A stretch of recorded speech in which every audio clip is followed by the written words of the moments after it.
हिरे माझा मितवा मालिकेच्या आजच्या भागामध्ये आपण पाहणार आहोत अर्णव झालेल्या गोष्टींचा आता विचार करत असतो, कारण सारखंच त्याच्या डोक्यामध्ये तेच फिरत असतं. कारण त्यांनी सगळ्या गोष्टी ऐकलेल्या असतात. आकाशचं नम्रतावर प्रेम आहे ही गोष्ट आकाशच्या तोंडून त्यानं ऐकलेली असते. सोबतच इकडे ईश्वरीनेही सगळ्यांसमोर सांगितलेलं असतं की आकाश आणि नम्रता या दोघांचे एकमेकांवर प्रेम आहे आणि नम्रता जी आहे ती आकाशशिवाय जगू शकत नाही. या गोष्टीसुद्धा आता सांगितलेल्या असतात. त्यामुळे आता या सगळ्या गोष्टींचा विचार करतच आता अर्णव बसलेला असतो. तेवढ्यातच तिथे आता मामा आलेले असतात आणि मामा जेव्हा तिथे येतात ना, तेव्हा मात्र अर्णव थोडा त्यांना डिस्टर्ब दिसतो. अर्णवशी बोलायचा आणि त्यांच्यासोबत डिस्कस करण्याचा आता ते प्रयत्न करत असतात. त्याच वेळेला आता अर्णव जो आहे तो मात्र म्हणत असतो की मामा काही झालं आहे का. त्याच वेळेला मामा म्हणू लागतात की खरं तर ना मला थोडं बोलायचं होतं म्हणून मी आलो होतो. त्यावर अर्णव म्हणतो की काय झालं आहे, बोल ना मामा. आणि त्याच वेळेला जे काही झालं ते चुकीचं झालं. म्हणजेच मला माहिती आहे खूप वाईट वागलेली आहे वल्लरी ईश्वरीसोबत आणि तिने ईश्वरीवर नाही ते आरोप केलेत आणि तिचे आरोप ना मला बिलकुलही मान्य नाही आहेत असं देखील आता म्हटलं जातं. पण सॉरी, मी त्यासाठी सगळ्यासाठी मी सॉरी बोलतो. त्यावर मामाला अर्णव म्हणतो, अरे मामा एवढंच का, कशाला इतका इश्यू करतोयस, नको एवढं हे वाटून घेऊ. मला ह्या सगळ्याचं काहीसुद्धा वाटलेलं नाही आहे. तू सुद्धा स्वतःच्या मनाला वाईट वाटून घेऊ नकोस. मी आहे ओके, ठीक आहे. मला समजतं मामीची थोडी चिडचिड झाली असणार आहे, त्यामुळे हा सगळा गोंधळ उडाला असणार आहे. पण मीही इतका काही पॅनिक वगैरे झालेलो नाही आहे, त्यामुळे तूही शांत हो असं देखील आता अर्णव मामाला कसं बसं शांत करतच आता बोलत असतो. जेव्हा या सगळ्या गोष्टी तो बोलत असतो तेव्हा मात्र आता अर्णव मामाला म्हणतो की मला थोडं काम आहे, मी तेवढं काम संपवतो आणि मग आपण बोलूया. मामा म्हणतो की ठीक आहे. त्यानंतर आता इकडे किचनमध्ये ईश्वरीना आता सगळ्यांसाठी छान इंदोरी स्पेशल खस्ता कचोरी बनवत असते. खस्ता कचोरी बनवत असतानाच ती मात्र आता विचार करत असते की चला आता आपलं एकत्र कुटुंब आहे, सगळ्यांनाच देऊया. तेवढ्यातच वल्लरी तिथे आलेली असते आणि वल्लरी तिला येऊन नाही ते बोलायला सुरुवात करते. वल्लरीचं फक्त उद्दिष्ट हाच असतो की नम्रताला या घरात सून म्हणून आणायचं नाही. मग कसं या ईश्वरीला मुद्दामून टॉर्चर करायचं आणि तुझा प्लॅन कधीही मी सक्सेस होऊ देणार नाही असं देखील वल्लरी म्हणत असते. त्यावर ईश्वरी म्हणते की आपले राग, आपले जे काही मतभेद आहेत ते आपण बाजूला ठेवूया आणि दोन प्रेम करणाऱ्यांना एकत्र आणूया. प्लीज असं करू नका. आकाश भाऊजींचं खरंच खूप जास्त मनापासून प्रेम आहे आणि मला असं वाटतं की हे दोघांनी एकत्र राहायला हवं आणि म्हणूनच मी सांगते, प्लीज माझं ऐकून घ्या ना असं देखील आता ईश्वरी म्हणत असते. पण आता तुला काय वाटलं, या घरात तू या लग्न करून आली आहेस, तीसुद्धा जबरदस्ती, तसंच तुझ्या बहिणीलासुद्धा मी येऊ देईन का, तर नाही. माझ्या मुलाच्या आयुष्यात त्याला मी कधीच एंटर होऊ देणार नाही देखील आता वल्लरी बोलत असते. आणि वल्लरी जेव्हा हे सगळं काही बोलते ना तेव्हा मात्र तिथे आता मामा आलेले असतात आणि मामांना खरं तर आधीच वल्लरी जे काही ईश्वरीला बोललेली होती त्या संदर्भातच बोलायचं होतं. म्हणजेच काय तर आधी तू तिची माफी माग, कारण तिच्यावर तू खूप घाणेरडे आरोप केलेले आहेस, म्हणून वल्लरी आधी माफी माग असंही मामा आता वल्लरीला टॉर्चर करतच बोलत असतात. त्यावर ईश्वरी म्हणत असते की राहू दे मामा, मला काही माफीची वगैरे गरज नाही आहे. उलट मला असं वाटतं ना की सगळ्यांनी आपण एकमेकांना समजून घ्यायला हवं असं बोलून ती आता ही पडती बाजू समजून घ्यायचा प्रयत्न करत असते. पण आता वल्लरीच्या समोर ईश्वरी किती मोठी आहे हे सरळ दिसतं आणि म्हणूनच आता वल्लरीला मामा ओरडत देखील असतात आणि बोलत असतात की बघितलंस का, त्या मुलीमध्ये जितका समजूतदारपणा आहे ना तितका तुझ्यात जराही कणभरही नाही आहे. हे तुझ्या वागण्या बोलण्यात ना सरळ आणि स्पष्ट दिसते. त्यामुळे ना तुझ्याचकडनं कोणतीही अपेक्षा करणं मुळात चुकीचंच आहे. त्याच वेळेला आता वल्लरी आणि मामामधली भांडणं वाढत चाललेली असतात. हे कुठेतरी आता असणाऱ्या ईश्वरीला कळतं आणि म्हणूनच ईश्वरी म्हणत असते की प्लीज मामा, प्लीज भांडू नका ना, मला नाही आवडणार तुम्ही दोघंही जण असे भांडत बसलात तर.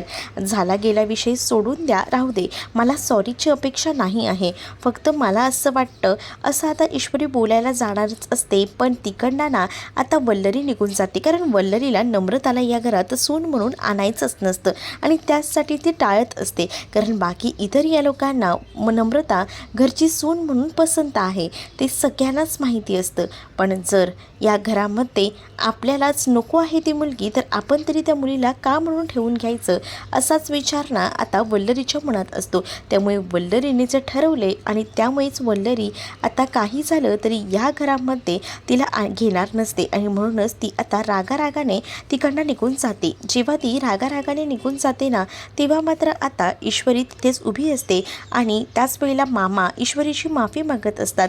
मी तिच्या वतीने तुझी माफी मागतो असं म्हणून आता ते तिच्यासमोर हात जोडत असतात. ईश्वरी म्हणत असते की मामा हे सगळं काय करताय, मला नाही आवडणार तुम्ही हे सगळं केलेलं, प्लीज प्लीज असं करू नका. ही घ्या, मी कस्ता कचोरी बनवली आहे, बघा बरं टेस्ट करून कशी आहे ती. मामाच्या तोंडात ती कस्ता कचोरी मुद्दामून कोंबते. मामांनाही ती कस्ता कचोरी खूप जास्त आवडते. ते म्हणतात की कसली भारी झाली, मला ना हिच्यासोबत मस्त ना सगळं चटणी बिटणी सगळं दे, मी टेबलवर बसून खातो, असं देखील आता मामा बोलत असतात. त्यावर ईश्वरी म्हणते की हो, तुम्ही मस्त एन्जॉय करा, खाऊन घ्या. मग आता ईश्वरी विचार करते की आपण ही कस्ता कचोरी केली आहे ती जाऊन अर्णवलासुद्धा द्यायला हवी आणि म्हणूनच ती अर्णवला ती आता कस्ता कचोरी द्यायला आलेली असते. अर्णवसमोर छान दही चटणी, तिखट चटणी आणि त्याचसोबत आता तिने शेवसुद्धा आणून ठेवलेला असतो आणि अर्णवला म्हणते की घ्या, तुमच्यासाठी स्पेशल मी खस्ता कचोरी आणलेली आहे, ती खाऊन बघा कशी झाली आहे ते. आणि असं बोलून आता ती खायला देत असते. परंतु अर्णवला आता माहिती असतं की ईश्वरी आपल्याला हे सगळं काही मस्का लावण्यासाठी करत आहे आणि म्हणूनच आता तिच्यावर ओरडतो आणि तिला सरळ म्हणतो की तू जे काही करतेस ना ते मला माहिती आहे आणि मला या सगळ्या गोष्टींमध्ये इंटरेस्ट नाही आहे, त्यामुळे मला प्लीज काहीसुद्धा नको आहे, इथून हे सगळं उचल आणि घेऊन जा, असं डायरेक्टली तो आता रागारागात ईश्वरीला बोलू लागतो. आणि त्यामुळे ईश्वरी म्हणत असते की प्लीज थोडं तरी समजून घ्या, आपणच त्यांची पडती बाजू समजून घ्यायला हवी ना, दोघंही जण एकमेकांवर मनापासून प्रेम करतात, मग आपण त्या दोघांनाही एकत्र आणायला हवं, असं देखील ईश्वरी अर्णवला जवळ येतच म्हणत असते. पण अर्णवला आता ईश्वरीचं जरा देखील ऐकून घ्यायचं नसतं. तो सरळ तिला या सगळ्यासाठी नकार देतो आणि रूममधून बाहेर निघून जातो. मग आता ईश्वरी ठरवते की नाही, काही झालं तरीसुद्धा मलाच यांच्या पाठीशी उभं राहायला हवं, कारण जर हे असेच वागणार असतील तर मला नमुताई आणि त्याचसोबत आकाश भाऊजींचा विचार करायला हवा. त्या दोघांचे एकमेकांवर प्रेम आहे आणि दोन प्रेम करणाऱ्या व्यक्तींना आपण असं बाजूला करू शकत नाही, त्यांना त्यांचं प्रेम मिळवून द्यायला आता मलाच काहीतरी करावं लागेल, असा विचार ना आता इथे असणारी ईश्वरी करू लागते. कारण ईश्वरी स्वतः त्या दोघांनाही एकत्र आणण्यासाठी पूर्णपणे तयारीत असते, कारण तिला माहिती असतं दोघंही जण एकमेकांशिवाय जगू शकणार नाही आहेत, कारण तीसुद्धा अर्णवच्या प्रेमात इतकी अखंड बुडालेली असते ना, त्यावरून तिला सगळ्या गोष्टींची कल्पना आता आलेली असते. दुसरीकडे दुसऱ्या दिवशी सकाळी आता अर्णवला जाग येते. अर्णवला थोडा उठायला उशीरच होतो. अर्णव आता इकडे तिकडे बघू लागतो आणि तो म्हणतो की अरे, आज तर एंगेजमेंट आहे आणि मला उठायला उशीर झाला आहे, चला सगळं काही पटापट आवरायला हवं. आणि असा विचार करूनच ना आता तो इकडे तिकडे बघू लागतो आणि त्याला आता कुठेही त्याच्या रूममध्ये ईश्वरी दिसत नाही. मग ईश्वरी कुठे गेली असेल हा विचार त्याच्या मनामध्ये येऊ लागतो, पण तो म्हणतो की आताच्या घडीला मला तर सगळं काही आवरायला हवं, चला. आणि असं बोलून आता तो घरातलं सगळं काही आवरण्यासाठी म्हणून जात असतो, कारण त्याला स्वतःलाही फ्रेश व्हायचं असतं. इथे वल्लरीचं मात्र आता सुरू असतं. वल्लरी सगळ्यांना डेकोरेशनच्या सूचना देत असते. अरे, इथे लाईट्स नाही लागले, इथे व्यवस्थित लाईट्स लाव, असं काहीसं तिचं सुरू असतं. तरी आजी त्याचसोबत अंजली या सगळ्या गोष्टीमुळे खुश नसतात, त्यांना ना या सगळ्या गोष्टी मुळात पटलेल्याच नसतात. वल्लरीला आता त्या समजवायचा प्रयत्न करत असतात, पण वल्लरी समजवण्याच्या पलीकडे असते, कारण तिला असं वाटत असतं की कधी एकदा हा साखरपुडा होतोय आणि कधी एकदा माझ्या घरामध्ये सून म्हणून आपली मेघना येते, असं तिला झालेलं असतं आणि यासाठी तिचा जीव नुसता वरखाली होत असतो. अर्णव तिथे येतो आणि अर्णव तिथे आल्याबरोबर अरे ईश्वरी कुठे आहे असं त्याला विचारलं जातं. त्यावर तो म्हणतो की काय ईश्वरी, म्हणजे मिस इंदौर आलीच नाही आहे का? मग अर्णव म्हणतो की रूममध्ये तर ती नाही आहे, कधीच नाही आहे, सकाळपासून मी बघतोय रूममध्ये नाही आहे, मला वाटलं ती खाली आवरायला आली असेल. मग इकडे मात्र आता अंजली म्हणत असते की सकाळपासून आम्ही सुद्धा विचार करतोय की ईश्वरी आली कशी नाही. अरे मग ही पोरगी गेली कुठे, जरा फोन लावून बघ. मग आता ईश्वरीला कॉन्टॅक्ट केला जातो, पण ईश्वरीचा फोन हा लागत नसतो. त्यामुळे अर्णव म्हणतो की तिचा फोन लागत नाही आहे. अरे काळजी करण्यासारखं आहे, ती मुलगी गेली कुठे, आता ती येत नाही तोपर्यंत काही साखरपुडा व्हायणार नाही. आता मामालाही विचारलं जातं तू कुठे पाहिलेस का, तू आता बाहेरून येतोयस ना फोनवर बोलून, तू पाहिलेस का ईश्वरीला कुठे? तर तो मामाही म्हणतो की नाही, मीही कुठे नाही पाहिलं. अरे मग गेली कुठे असेल ही पोरगी, काय झालं असेल, असे एक अनेक विचार आता डोक्यामध्ये आजीच्या अंजलीच्या येऊ लागतात. आता वल्लरी म्हणत असते की हे सगळं ना मुद्दामून चाललं आहे स्वतःकडे लक्ष वेधून घेण्यासाठी, पण कितीही काही झालं ना तरी मी आज हा साखरपुडा होऊन देणारच आहे, म्हणजे देणारच आहे. काही झालं तरी मी यामध्ये बदल करणार नाही आहे, असं देखील आता इथे असणारी लरी म्हणत असते. अर्णव मात्र जीवाच्या आकांताने सगळीकडे शोधत असतो. ईश्वरीला सगळ्या रूममध्ये जाऊन बघतो, कुठे दुसरीकडे तर बसली नाही आहे ना, कुठे गेली असेल हा विचार ना सारखा त्याच्या डोक्यामध्ये फिरत असतो आणि त्यामुळेच त्याचं लक्ष इकडे तिकडे जात असतं, पण त्याला कुठेही ती आता दिसत नसते. मग आता अंजलीच्या रूममध्ये सुद्धा तो येतो, तर इकडे राकेश तयारी करत असतो आणि त्याच वेळेला तो बोलत असतो मिस इंदौर. त्यावर राकेशला कळतं की मिस इंदौर ह्याची घरात नाही आहे आणि हा मिस इंदौरला शोधत शोधत इथपर्यंत आलेला आहे. मग आता अर्णवकडे बघूनच आता राकेश म्हणत असतो की काय झालंय, तुझी मिस इंदौर हरवली आहे का? त्यावर राकेश मुद्दामून त्याच्या जखमेवर मीठ चोळत असतो. राकेशला माहिती असतं की हे सगळं काही आपण मुद्दामून केलं तर हा जरा चिडेल, ह्याच्यावर आवाज उठवायचा, मग हा थोडा नाराज होईल, म्हणूनच ना आता रागारागामध्ये या सगळ्या गोष्टी करण्याचं काम राकेश करत असतो. अर्णवला राग येतो. अर्णव मुद्दामून आता त्याच्याकडे येतो आणि त्याची कॉलर धरू लागतो. बोल बोल, मिस इंदौरला कुठे ठेवलंयस का, बोल काही झालं आहे का? मग आता अरे तुझी ती मिस इंदौर ना थोडे दिवसांनी माझी इंदौरी जिलेबी होणार आहे, असंही मुद्दामून आता राकेश म्हणत असतो.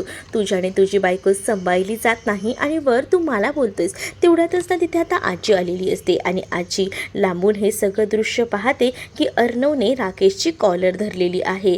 आता जशी आजी पुढे येते तसं अर्णव ते राकेशची कॉलर धरलेली असते ती सोडतो आणि त्यानंतर आता आजी म्हणत असते की अर्णव काय करतोयस, काय चाललंय नेमकं?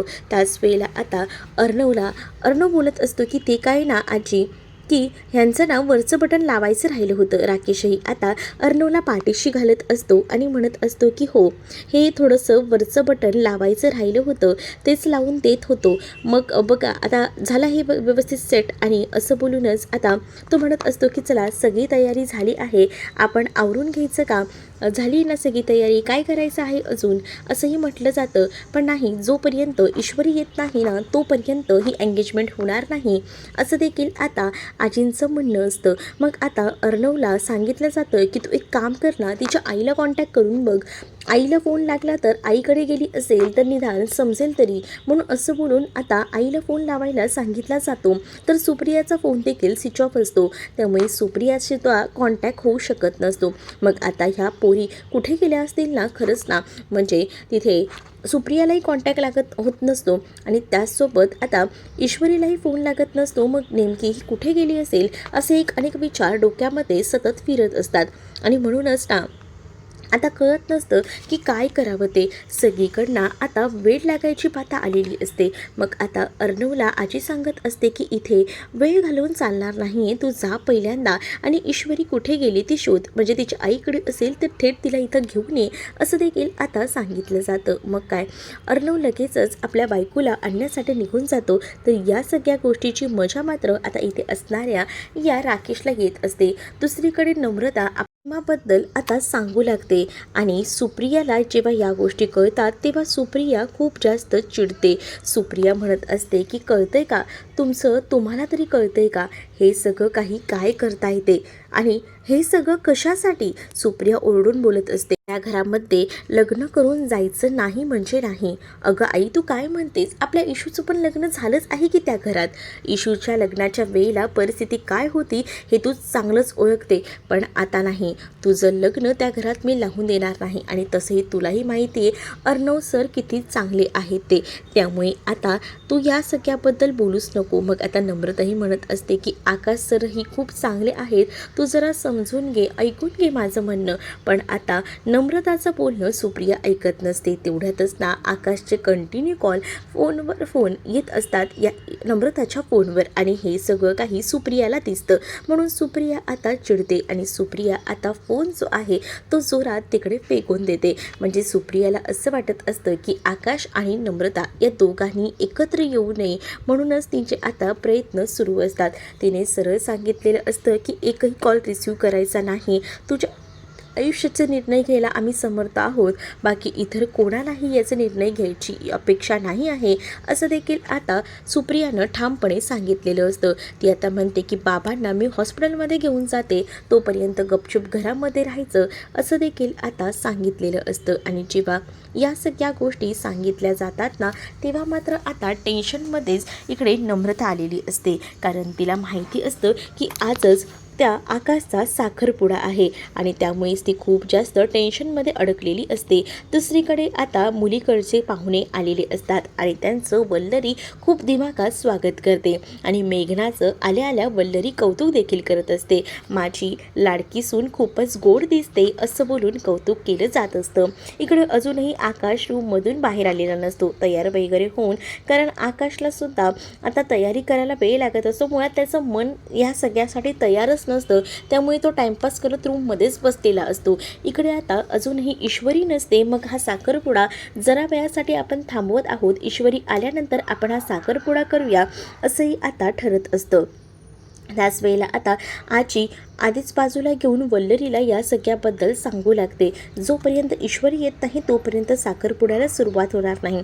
अहो पण आई, किती वेळ आपण पाहुण्यांना ताटकळत ठेवायचं आहे? लागू दे, कितीही वेळ लागला तरी चालेल, पण जोपर्यंत ईश्वरी येत नाही तोपर्यंत आपण हा साखरपुडा करायचा नाही, हे तर आता ठरलेलं असतं. मग आता मुद्दामूनच ही घराबाहेर पडले असणार आहे, कारण हा साखरपुडा तिला नको होता. पण काही झालं ना तरीसुद्धा मी माझ्या मुलाचा साखरपुडा आजच्या दिवशी करणारच आहे, काही विचार ना आता डोक्यामध्ये येत असतो. आणि म्हणूनच ती या सगळ्याचा विचार करत असते. आणि त्यामुळेच ना आता अजूनही आकाशही आलेला नाही आहे. आकाश म्हणजे या सगळ्यासाठी मनापासून तयार नाही आहे, असं देखील आता म्हटलं जात असतं. मग तू या सगळ्याचा विचार केला आहेस का? काय घडतंय बघितलंस का? नको, या सगळ्या गोष्टींचा विचार करून मग जर आकाश अजूनही तयार नसेल ना, तर आपण हा साखरपुडा थांबवूया. तुलाही माहिती आहे पाहुणे किती आलेत ते. मग तेवढ्यातच ना आकाश तयार वगैरे होऊन बाहेर आलेला असतो. त्याच्या मनाविरुद्ध तो तयार होऊन आलेला असतो. आणि तेवढ्यातच त्या वल्लरी त्या सगळ्यांना म्हणते की तो बघा, तो आलेला आहे, तुम्ही काळजी करू नका.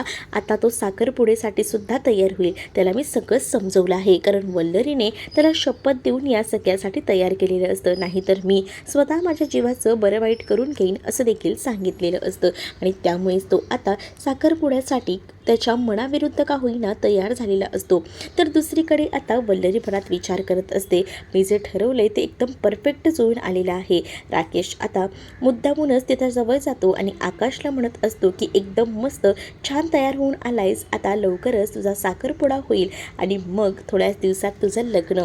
आणि साखरपुड्याची घाई मुद्दामूनच वल्लरीने केलेली होती, कारण तिला माहिती होतं की काही ना काही घटना ज्या आहेत त्या घडत राहतील आणि ह्या घटना घडायला नकोत. आणि म्हणूनच तिने आता साखरपुडा करायचं ठरवलेलं असतं. आता आजीसुद्धा म्हणत असते की सगळी तयारी झालेली आहे, आता दोघांनाही एकमेकांच्या समोर उभं केलं जातं. आणि वल्लरी आता त्यांची नजर काढत असते आणि म्हणत असते, कसलं भारी कपल आहे, अगदीच मेड फॉर इच अदर. आणि असं बोलून त्या दोघांची नजर काढते आणि त्या दोघांकडेही बघत राहते. मग आता मेघना खूप जास्त लाजत असते, कारण तिला आकाश खूप जास्त आवडलेला असतो. आकाश जो आहे तो तेवढ्यापुरती का होईना हसत असतो, कारण त्याला माहिती आहे जर आपण मनापासून तयार नाही आहोत आणि जर हसलो नाही तर या सगळ्यांना डाऊट येऊ शकतो. पण आता ईश्वरी अजूनही आलेली नसते. चला आपण साखरपुड्याची तयारी करूया का? झालं आहे का सगळं? पण साखरपुड्याची अंगठी आणण्यासाठी घरची सून बाहेर गेलेली आहे आणि तिचा नवराही म्हणजे अर्णवही, म्हणजे दोघंही घरात नाही आहेत का, असं मेघनाची आई विचारते. तर सदावर्तेंना आजी सांगत असते की हो, दोघंही जण घरात नाही आहेत, ते रिंग आणायला गेलेत. रिंग आणली की लगेच आपण एंगेजमेंटला सुरुवात करूया असं आता ठरलेलं असतं. आणि त्याच वेळेला आता अजूनही ईश्वरी आली नाही आहे. त्याचसोबत अर्णव तिला शोधायला गेला आहे. मग आता किती वेळ लागेल, काय लागेल याची काहीच गॅरंटी नसते.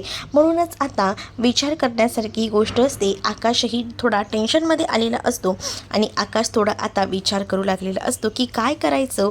म्हणूनच आता तो विचार करत असतो की नम्रताने स्वतःचं काही बरं वाईट केलं नसेल ना, हे विचार देखील त्याच्या मनामध्ये येत असतात. दुसरीकडे आता मामाने साईटला जाऊन अर्णवला आता कॉल केलेला असतो. अर्णवला म्हणत असतो की काय झालं, ईश्वरीचा काही तपास लागला का, ईश्वरी कुठे सापडली का, असं देखील आता मामा विचारत असतो. पण मामाला आता अर्णव सांगत असतो की नाही ना, ईश्वरीला शोधायचा प्रयत्न करतोय पण अजूनही तिच्याबरोबर काही कॉन्टॅक्ट वगैरे झालेला नाही आहे. म्हणूनच थांब मी बघतोय, शोधण्याचा प्रयत्न करतोय, मी आता तिच्या घरापर्यंतच पोचत आलोय, असं देखील अर्णव आता बोलत असतो.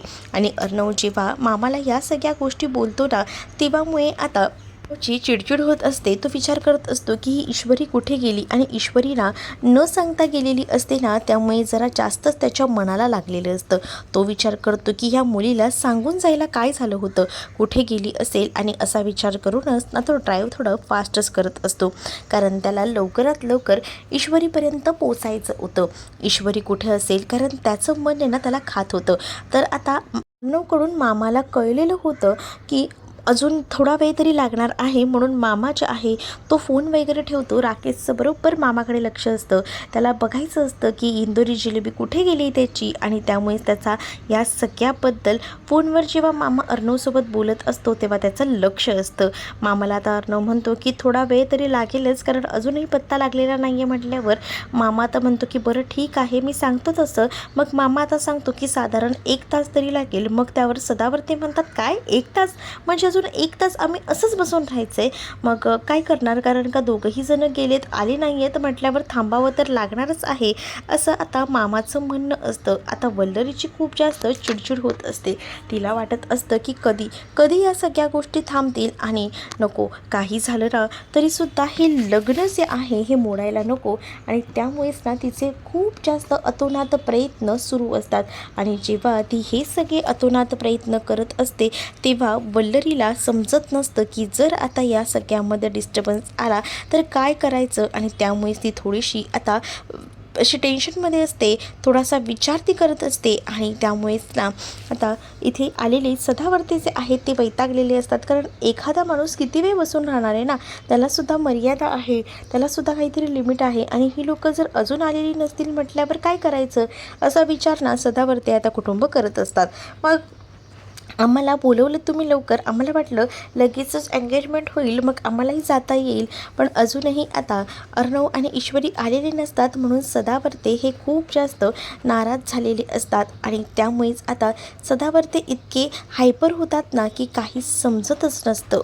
वल्लरी आता टेन्शनमध्ये आलेली असते, आणि वल्लरी आता विचार करते की नाही, काही झालं तरीसुद्धा यांची एंगेजमेंट व्हायला हवी. काय चाललंय काय हे, ही कुठे तडमडून पडली आहे, हे सगळ्यांना मुद्दामून ती करते, असं देखील वल्लरीला माहिती असतं. अर्णवला टेन्शन आलेलं असतं, कारण ईश्वरीला तो सगळीकडे जागोजागी शोधत असतो, पण ईश्वरी त्याला कुठेही सापडत नसते. म्हणून त्याचं डोकं आता खूप जास्त सटकत असतं. पण आता अर्णव जो आहे ना तो एकदम भारी काम करणार आहे. म्हणजेच ना अर्णव आता नम्रताकडे जाऊन पोचतो, जिथे नम्रता आणि ईश्वरी उभ्या असतात. आणि त्याच वेळेला नम्रताला म्हणतो की तुझं प्रेम आहे ना आकाशवर, मग मी तुम्हा दोघांना वेगळं होऊ देणार नाही, तुमचं दोघांचंही मी लग्न लावून देईन, असं देखील अर्णव म्हणतो. आणि त्यानंतर आता अर्णव नम्रताचा हात धरत थेट तो घरी घेऊन जातो. तर दुसरीकडे मात्र आता आकाश तिच्या पोटामध्ये रिंग घालणारच असतो. तेवढ्यातच ना आता अर्णव थांबा म्हणून बोलायला येतो, आणि त्या सगळ्यांसमोर येऊन तो म्हणतो की आकाश, तुझं नम्रतावर प्रेम आहे आणि नम्रताचंही तुझ्यावर प्रेम आहे. आता या सगळ्यामध्ये सुद्धा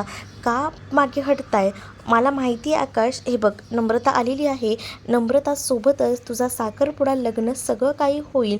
हे बोलल्याबरोबर वल्लरी रागातच पाहू लागते आणि त्याच वेळेला अर्णव म्हणतो की मामी हे सगळं तू करून चुकीचं करते, 3 जणांचं आयुष्य उद्ध्वस्त करते, कारण आकाशच्या मनात फक्त आणि फक्त नम्रता आहे आणि तू त्याचं जोर जबरदस्तीने लग्न करते असं देखील आता म्हटलेलं असतं. त्यामुळे आता ईश्वरी खूप जास्त सुखावलेली असते. तुम्हाला हा भाग कसा वाटलाय कमेंटमध्ये नक्कीच सांगा आणि असेच अपडेट पाहत राहण्यासाठी चॅनलला सबस्क्राईब करा.